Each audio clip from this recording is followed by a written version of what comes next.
Hello everyone, and welcome back to the Biz Wizards channel. For more helpful tips and information on becoming a successful entrepreneur, subscribe below to our YouTube channel and also to our weekly blog at thebizwizards.com.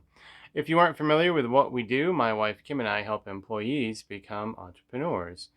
In today's video, we're going to talk about the science of your comfort zone and why it's so darn hard to leave it. So let's jump right into it. Routines can be stable and comforting, but they can also turn stale and confining over time. All those inspirational messages telling you to break out of your comfort zone aren't just trying to sell you bungee cords. Doing something new and potentially frightening helps stave off burnout and is good for your brain. Still, it's pretty hard to shake yourself out of a routine, and there's plenty of science explaining why and how to do it. It's important to push the boundaries of your comfort zone. And when you do, it's really kind of a big deal. But what is a comfort zone exactly?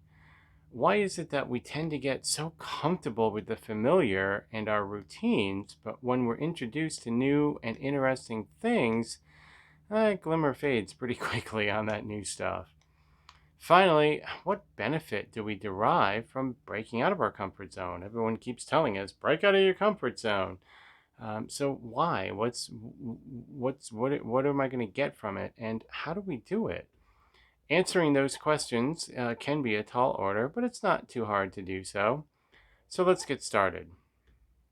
Simply put, your comfort zone is a behavioral space where your activities and behaviors fit in a routine and a pattern that minimizes stress and risk overall to you and your brain.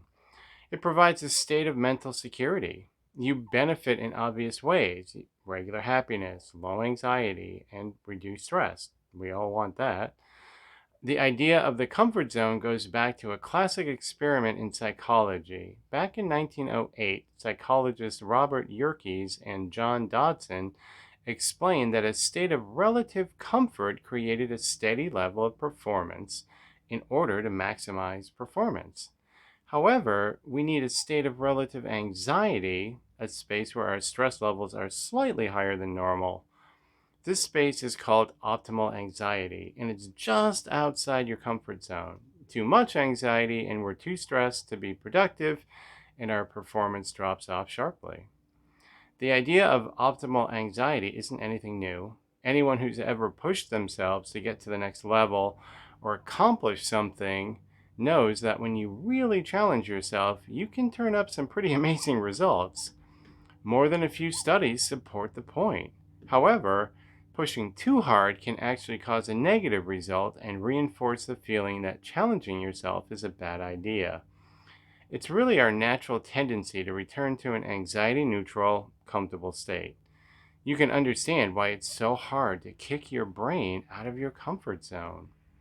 Even so, your comfort zone is neither a good or a bad thing. It's a natural state that most people trend towards. Leaving it means increased risk and anxiety, which can have positive and negative results, which we'll get into in a moment. But don't demonize your comfort zone as something holding you back.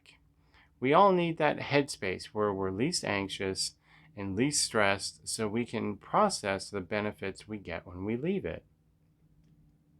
So that's it for this YouTube quick video. For more helpful tips and information on becoming a successful entrepreneur, remember to click on the subscribe button to the right. Thank you so much for watching. I hope you found the video informative and helpful. If you did, please remember to give it a great big thumbs up and also to leave a comment and tell us what part of the video really resonated with you. Take care and be safe.